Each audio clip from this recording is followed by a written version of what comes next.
అడుగుపెట్టిన మాకు ఈ స్థాయి, ఈ స్టేటస్, ఈ అంతస్తు ఇచ్చిన ఈ షాద్నగర్ గడ్డ ఈ ప్రపంచంలో నాకు అత్యంత ఇష్టమైన గడ్డ.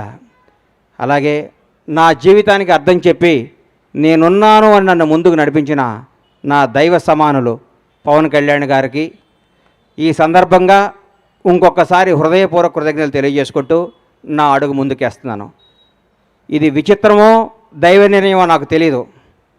నేను హైదరాబాద్ మెగాస్టార్ చిరంజీవి గారిని చూద్దామని పోయా. ఫస్ట్ ఆయన హీరోగా నటించిన సినిమా నా థియేటర్లో ఆడుతుంది.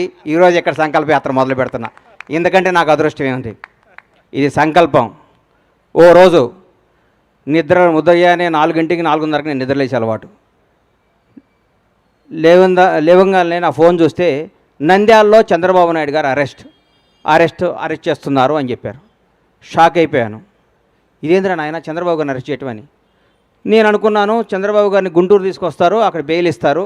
బెయిల్ ఇచ్చినాక ఒక నాయకుడు 15 ఏళ్ల పాటు ముఖ్యమంత్రిగా చేసిన మహోన్నత వ్యక్తి, 40 ఏళ్ల సుదీర్ఘ రాజకీయ జీవితం కలిగిన వ్యక్తి, ప్రపంచవ్యాప్తంగా తెలుగు వాడికి గుర్తింపు తీసుకున్న మహోన్నత శక్తి ఆయనకి ఎందుకు జరుగుద్దులే అనుకున్నాను.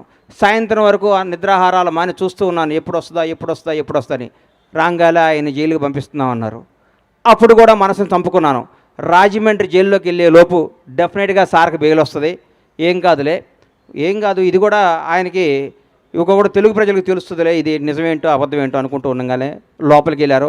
1వ రోజు, 2వ రోజు, 3వ రోజు, 4వ రోజు అలా రోజులు గడుస్తున్నాయి. సార్ బయటికి రావట్లేదు. లోపల ఏం చేస్తున్నారని చిన్న టెన్షన్, చిన్న భయం స్టార్ట్ అయింది.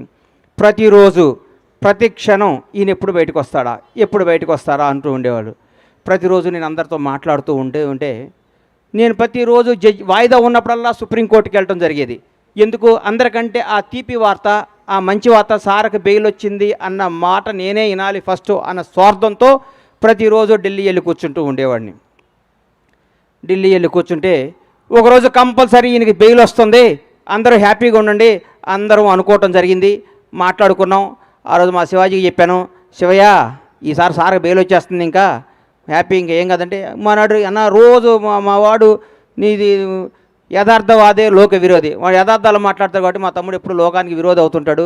ఎవరు ఏమనుకున్నా, ఎవరు ఎన్ని అనుకున్నా, ఏదనుకున్నా మా వాడు స్టైల్ మారదు, మా వాడు పందా మారదు. ఇది ఏం చెప్పిందో అదే మాట్లాడతాడు.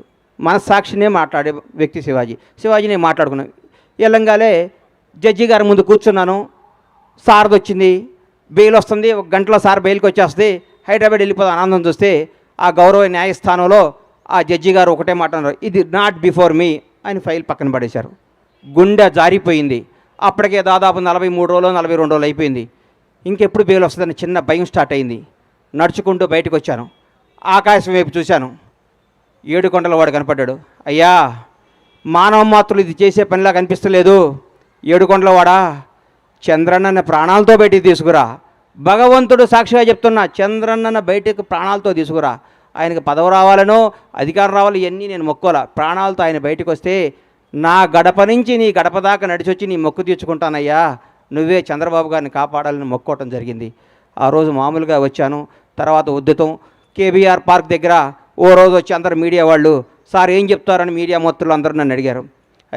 కేబీఆర్ పార్కుల్లోనో, ఔటర్ రింగ్ రోడ్లోనో, ఆస్ట్రేలియాలోనో, జపాన్లోనో, జర్మనీలోనో చంద్రబాబు జై అంటే కాదయ్యా, మీ ఊరు వెళ్ళండి, మీ స్వస్థలాలకు వెళ్ళండి, మీ ఊరు బొడ్రాయి దగ్గర కూర్చోండి, చంద్రన్న గురించి మాట్లాడండి. కరోనా వస్తే 2 సంవత్సరాలు ఇంట్లో కూర్చోలేదా? నెల రోజుల పాటు మనకి బతుకునిచ్చిన చంద్రబాబు నాయుడు గారి కోసం మనం నెల రోజులు కష్టపడలేమని ఉద్యమాన్ని తెలరేపితే సోదరిమణులు ఆ రోజు ఐటీ పీపుల్స్ అందరూ, మన తేజస్విని కానీ ఆ టీం అందరూ కానీ, మా శివాజీ కానీ, మేము అందరూ ఒక టీమ్గా వచ్చి గచ్చిబౌలిలో ఆ రోజు అద్భుతమైన జరిగి